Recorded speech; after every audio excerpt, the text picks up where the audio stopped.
It's me! I'm just gonna start saying it too.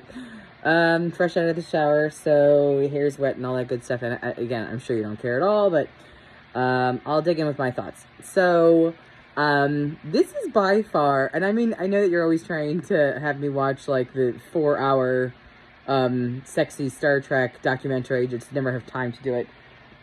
To me, I'm turning off my humidifier. To me, this is probably the horniest episode of Star Trek we've ever watched. Now, I don't know if it's because everybody just has so much chemistry with each other, but it just seemed like everybody was just giving each other eyes. Like, I was like, I can name like at least 6 instances where people have like crazy chemistry, and it goes beyond like friend chemistry to a little bit like it could be sexual if you wanted it to be.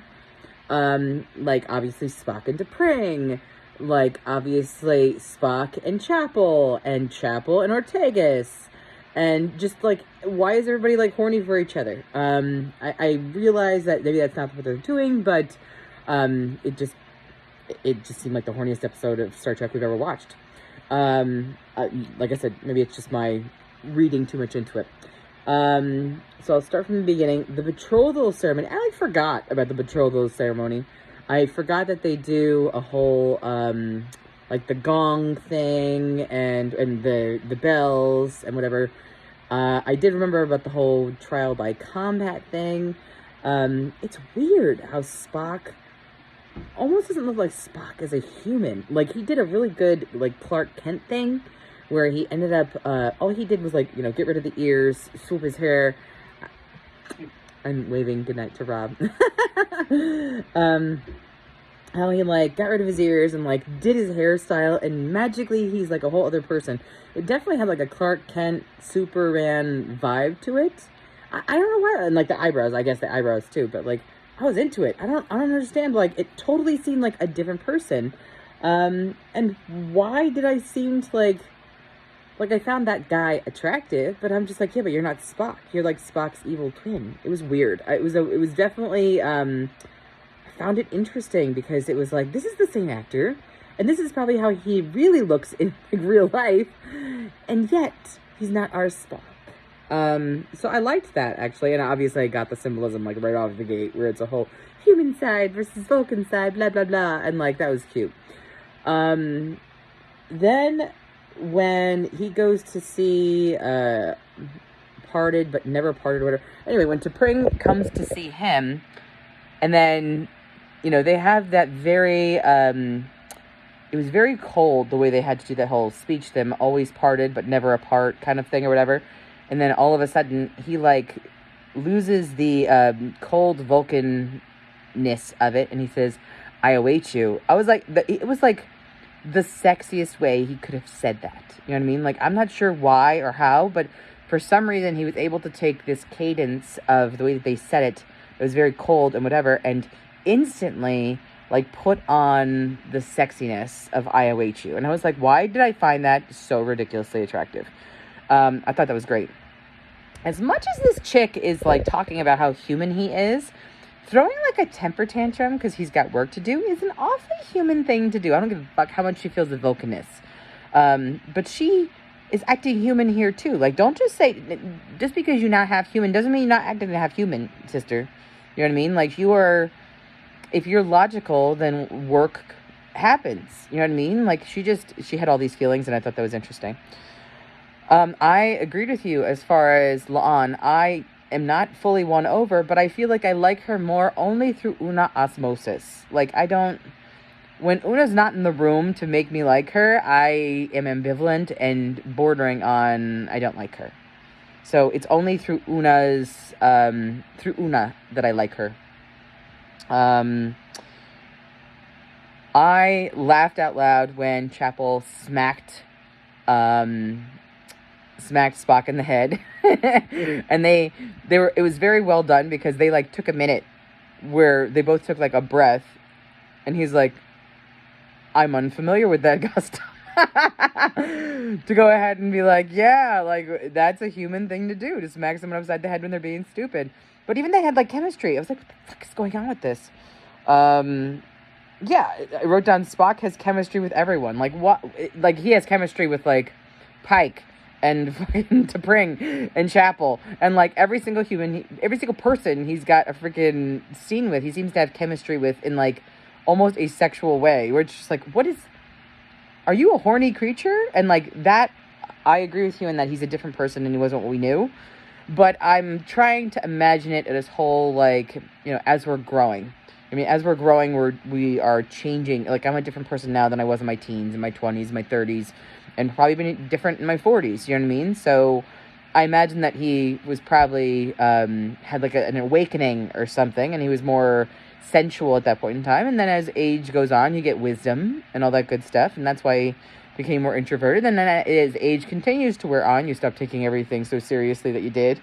So it's, you know, we just all change in our seasons. Body swaps, like, come on. Pike had the best reaction because, like, once he told him, he's like, a body swap? Are you shitting me? Like, I was like, yeah, dude. Same vibe, bro. Like, a body swap, come on. I like how they had that moment where they're like, I do not approve of hijinks. And then immediately, everybody else is like, hijinks Itsu, yay! And who doesn't love hijinks? Again, Chapel is probably becoming one of my favorite characters here, too.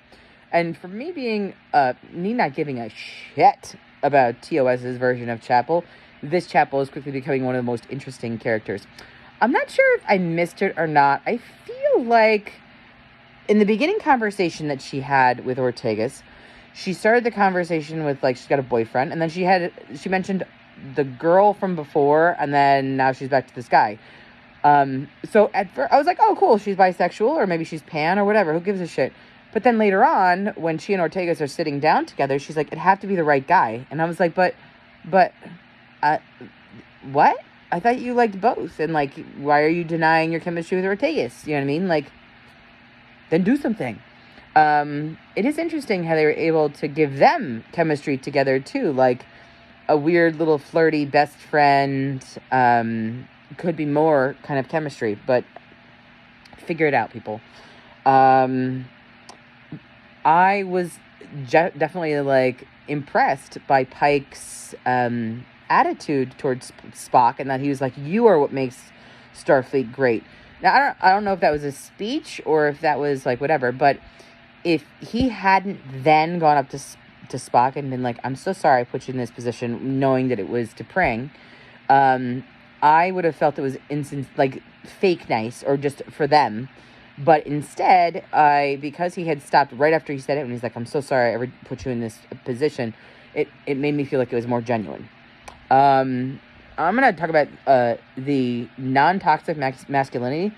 There is not a thing Pike is not doing that I love and respect because of that non-toxic masculinity. Like, he's able to show grace. He's able to just basically, like, turn all that we've seen from, like, captains on their head. He's just affectionate to his team, affectionate to new people.